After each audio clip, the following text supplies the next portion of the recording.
Hey, what's up, it's GW? Coming to you live once again. Hey, I was sitting there eating dinner, and you know how you guys look at your phones and everything, you check out the Google and all that stuff. Well, I was flicking through Google and I saw two things, one of which was really sad, the other one was outrageous. Start with the sad thing first.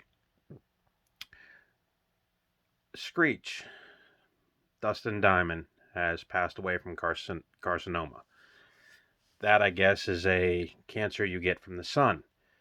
And he was 44 years old, died 2 hours ago, as reported by Rolling Stone. And, it's sad because it's the first major death of a celebrity that kids can, relate to. I remember watching Saved by the Bell as well as millions of other people. And Screech was one of the reasons you watched it because he was Steve Urkel before Steve Urkel was cool. You know what I'm saying? He was the goofy sidekick that with a loving heart. And a lot of people don't know this, but Saved by the Bell was not the actual series title. It was called Good Morning Miss Bliss. You guys should look that up. Anyway, I know it's on Hulu, the entire series, as well as the specials, and the reboot is on Peacock. I don't know if he's in the reboot. We only started watching it a few times. I don't know if it was met with as much affection as the original series. But definitely, next time you flick it on, watch a comedic genius. The only other thing I could tell you about Dustin Diamond is that after Saved by the Bell ended, a few years after that, he had some incidents with the law, and he actually released a porno tape that he came on the Oprah Winfrey show, and he said, look, I'm embarrassed. I was dumb, and this and that. But, you never heard of him going nuts. Like an Alec Baldwin freak out. You never heard that. So Screech will be missed by millions of Saved by the Bell fans, me included. And he was just a very, very amazing, talented actor. I don't even know what to say, guys. So we'll just take a second. And we'll jump back into this next thing I want to talk about. Because this next thing might, make somebody go, what? So it'll take a minute.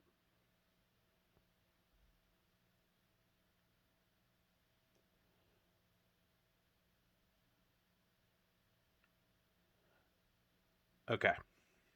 Sorry about the pause there. I just felt like, that needed to be a moment where the emotion sets in. So, anyway, this next thing I'm going to tell you guys about is really ridiculous. And again, I flicked through it just to find something else to read. But there was this guy in Aurora, Illinois, Aurora, Wisconsin. Anyway, you can look this guy up. His name was Stephen Bradenberg. And right now, millions of people are going out there getting their COVID vaccines, whatnot. But the article I read said this guy was illegally tampering with them, leaving them out of the refrigerator for 9.5 hours because here it comes, guys. And one of these guys always comes out of the woodwork, once or twice a year. Sometimes, they lay dormant, but this guy says that the COVID vaccine contained microchips. It was going to make the human race infertile so that we could not reproduce. And he also believed that the earth was flat, ladies and gentlemen. I'm not making this up. You guys can get on there and check it out. He also said, and one of the quotes from the article was really, really far-fetched. He said, the sky is not really the sky. He stated that it's a shield put up by the government so that human beings could not see God. Apparently, he was a very, very well-rounded conspiracy theorist, and he was just a wack-a-doo, guys. And you know what? A couple years ago, I was talking to my wife at dinner. I said, a couple years ago, this guy, Harold Camping, come out of the woodwork, and he said, look, the world's going to end. Then the world didn't end, And he came on again. And he was somebody that the religious community, he caused an uproar, and so much so that Channel 40, which airs the local religious channel here, they had a special where all they did was debunk this guy's theories. They said, and honestly, no one knows when the world's going to end. No one knows how the world's going to end. But this Harold Camping, ladies and gentlemen, he thought the world was going to end. And when the world didn't end, he said, oh yeah, I had it wrong. Let me show you what I come up with. And he had this whole billboard, right? And he said, look, this is how the world's going to end. Let me move the decimal. It's going to end, on this date. So much so that he got people to leave their house. He convinced people to leave their house with dirty dishes in the sink. They gave them every dollar that they had because he was going to take them to heaven. And you know what happened? Harold Camping died, ladies and gentlemen. He died, but he suckered a lot of people into giving them everything they had, selling their homes, leaving dirty dishes in the homes, actually contracting people to take care of these people's dogs because they were going to the afterlife, folks. It doesn't take much. One of these wackadoos comes out of the woodwork, like I said, once in a blue moon, and I just don't dig it. You know what I'm saying? But yeah, this guy, this Bradenberg, so far he's taken the cake. So, but yeah, I just wanted you guys to be aware of that, and that Dustin Diamond thing is pretty sad once you think about it. I've been sitting here thinking about it since I just mentioned it to you guys, and I think I'm gonna go up and watch some Saved by the Bell, and work, watch a true genius there. But I also want to make one more comment. I've been noticing that one of my videos, the Jaws deleted scene, Alex Kintner attack scene, has been getting a lot of comments. And first of all, I want to thank everybody for the attention. Secondly, I would just want to clear up the air as far as I know what went on with that scene. A lot of you have written and said, look, they couldn't shoot that in 1975. It was too gory and bloody. You're absolutely right. The ratings board wanted a PG-13. Steven Spielberg, Robert Zemeckis, they all wanted to appeal to the masses, so they cut the extra gore out. However, in the book, that attack is pretty graphically described. So what did they do with the cut footage? They put it on the 40th edition Blu-ray. Now, when they went to shoot the scene, the rumor was the shark didn't work. Richard Dreyfuss said the shark was always working. Sources will tell you the shark worked half the time. So, in other words, it was a combination of a lot of things. They weren't able to secure the shot. The ratings board came down on them, so they had to cut it. They wanted to reach the masses, so they actually cut it down to a PG or a PG-13. Well, there was no PG-13 rating in 75. But what they did say was, we'll make it a PG, but it'll be an intense PG. You know what I'm saying? So they did that. And a couple of different cuts of that scene were made. One for TV.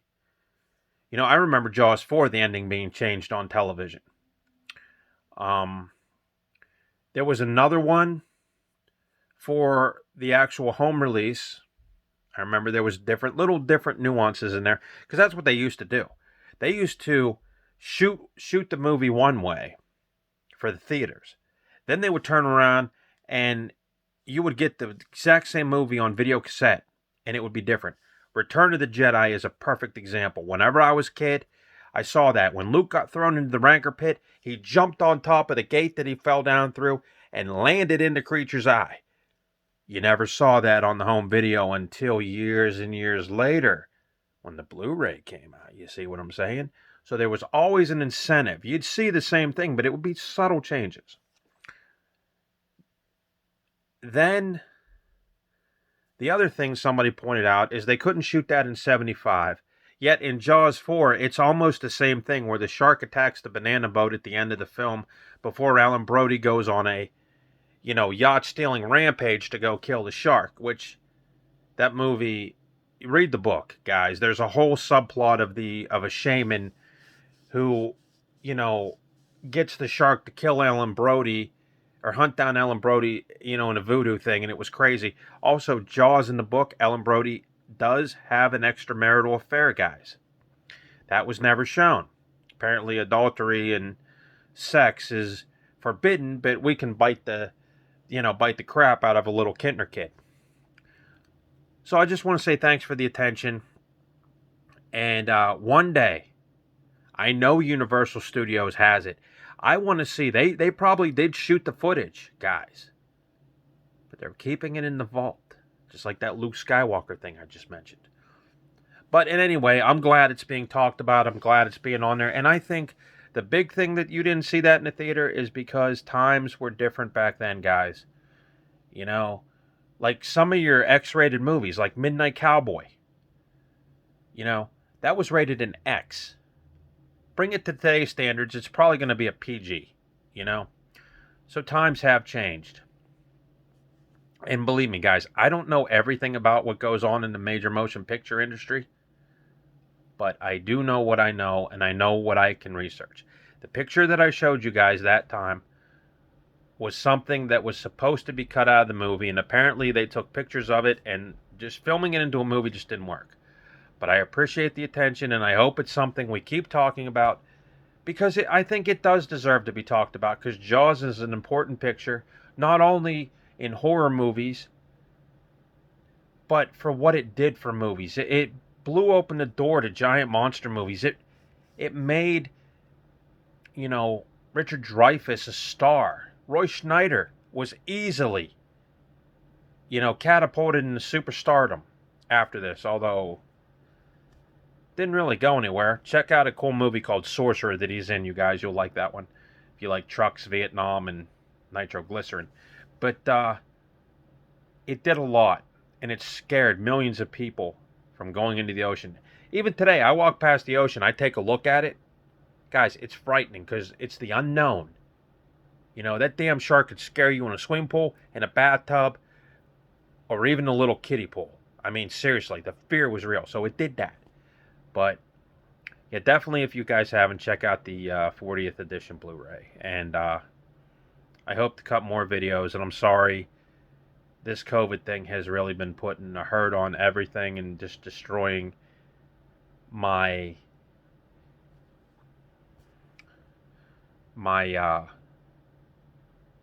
attention for this, for lack of a better term. But I hope we keep rocking, and I'm glad you guys are talking about the video, and I'm glad I'm getting all these new subscribers. And I don't have a list, guys, but I just want to thank each and every one of you for paying attention to me. And maybe, through this whole pandemic crap, I can get you guys to check out things you normally would never check out. So that's my job this year. That's my goal, to get you guys to watch stuff you probably even heard of or you might not have seen. So anyway, good to be back on the air. Glad to have you guys as fans, and I'm glad you guys are talking about Jaws. R.I.P. Dustin Diamond. May you rest in peace. And for that other wacko, that Brandenburg, man, I don't even know what to say about you. You just need your head checked or something. But that's all I got to say.